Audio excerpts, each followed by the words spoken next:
Media, refugee policies and lies. They have tended to be close companions.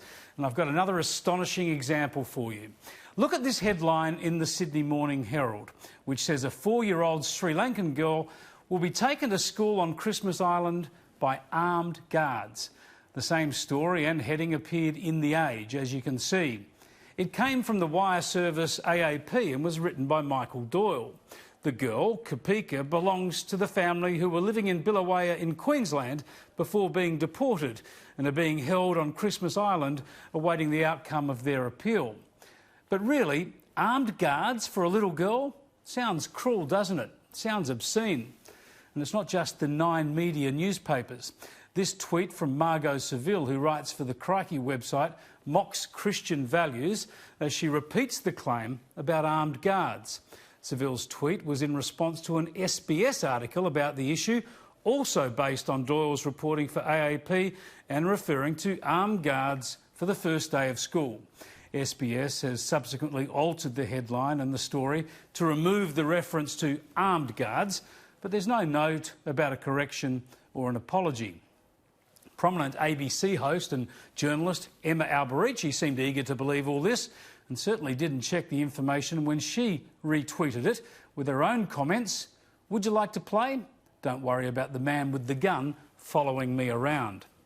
This is extraordinary stuff, especially given that less than 6 years ago, this claim about guns at Christmas Island was raised in a parliamentary hearing by none other than the President of the Australian Human Rights Commission.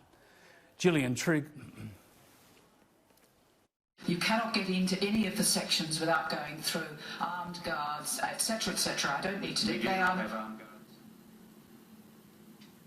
Prisons. We do not have armed guards, President. I'd like you to acknowledge that. I'm not sure that I would like you to acknowledge that we do not have armed guards. I will check that, but my understanding is that some of those guards are armed. Well, and I've been through those checkpoints 3 times. I would like you to check that, and I would like you to retract that. Gillian Triggs was wrong. There were no armed guards. But then why would the ABC or other journalists remember that? Because most of them never reported Triggs' mistake, nor the many other times she was caught out getting her facts wrong. The ABC and others only ran stories about Triggs slamming the government's border protection policies and taking the high moral ground. They censored her many errors, hid them from their audiences. So let's get back to the here and now on Christmas Island. Are the AAP's Michael Doyle, the Sydney Morning Herald, The Age, Crikey's Margot Seville and the ABC's Emma Alberici right? Is a little girl going to school under armed guard? Well, no, of course not. Here's the response we got back from the Department of Home Affairs in full. The claim that escorting staff are armed is not true. Children attending school or other activities are driven to and from school each day by non-uniformed staff in unmarked vehicles. There's no restriction on whether one or both parents can accompany the child to and from school each day. This decision is left to the parents. Escorting staff don't get out of the car at the school, and the staff don't stay at the school during school hours. So there you have it.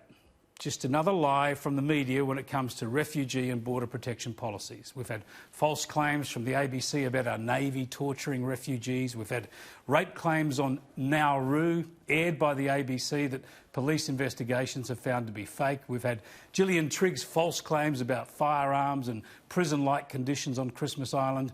And even now, once more, we have these false claims about armed guards. And they wonder why people don't trust the media. And more to the point today, they wonder why some people in China might be apprehensive about going to Christmas Island for a period of quarantine.